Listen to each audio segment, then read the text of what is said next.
Hi అండి. రెగ్యులర్గా చేసుకునే కూరలతో పోలిస్తే రోటి పచ్చడికి కొద్దిగా ఫ్యాన్ బేస్ ఎక్కువగానే ఉంటుంది. రోటి పచ్చళ్ళు చేసినప్పుడు ఇంట్లో వాళ్ళు కమ్మగా ఒక ముద్ద ఎక్కువగానే తింటారు. అయితే నిన్న బీరకాయ రోటి పచ్చడి అయితే చేశానండి. చాలా టేస్టీగా ఉందన్నమాట. ముందుగా అయితే స్టవ్ పైన ప్యాన్ పెట్టుకుని అందులోకి కొద్దిగా ఆయిల్ వేసి అందులోకి ఒక పిడికెడన్ని పల్లీలు వేసుకొని లో ఫ్లేమ్ లో కాసేపు ఫ్రై చేసుకోవాలి.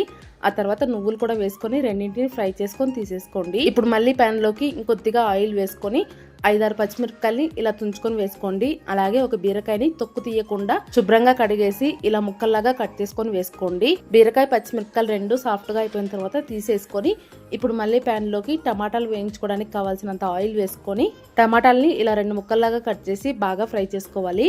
టమాటాలు కాస్త మెత్తబడిపోయిన తర్వాత దానిపైన ఉండే తొక్క మొత్తం తీసేసి ఇలా అంతా గుజ్జుగా అయ్యేంత వరకు ఫ్రై చేసేసుకోండి. అలాగే 2-3 తెల్లపాయలు కూడా వేసుకొని ఫ్రై చేసుకొని దించేసుకోండి. ఇప్పుడు రోట్లోకి ఫస్ట్ వేయించుకున్న పల్లీలు నువ్వులు వేసుకొని అలాగే ఉప్పు కూడా వేసి మెత్తగా దంచేసుకోవాలి. తర్వాత పచ్చిమిరపకాయలు బీరకాయలు కూడా వేసుకొని మెత్తగా దంచేసుకున్న తర్వాత టమాటాలు కూడా వేసుకొని మొత్తం పచ్చడిలాగా నూరేసుకోండి. ఇలా మొత్తం అంతా కూడా పచ్చడిలాగా రెడీ అయిపోయిన తర్వాత ఇప్పుడు తోడుకొని ఒక గిన్నెలోకి తీసేసుకోండి.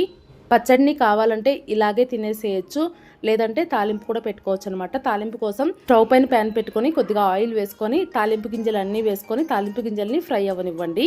ఆ తర్వాత కరివేపాకు కొద్దిగా పసుపు వేసుకొని పసుపుని కొద్దిగా ఫ్రై చేసుకున్న తర్వాత నూరు పెట్టుకున్న పచ్చడి వేసుకొని కలిపేసుకున్నారంటే టేస్టీగా బీరకాయ రోటి పచ్చడి అయితే రెడీ అయిపోతుందండి. చాలా టేస్టీగా ఉంటుందన్నమాట. తప్పకుండా ట్రై చేయండి. అలాగే వీడియో నచ్చినట్లయితే లైక్ చేసి సబ్స్క్రైబ్ చేసుకోండి.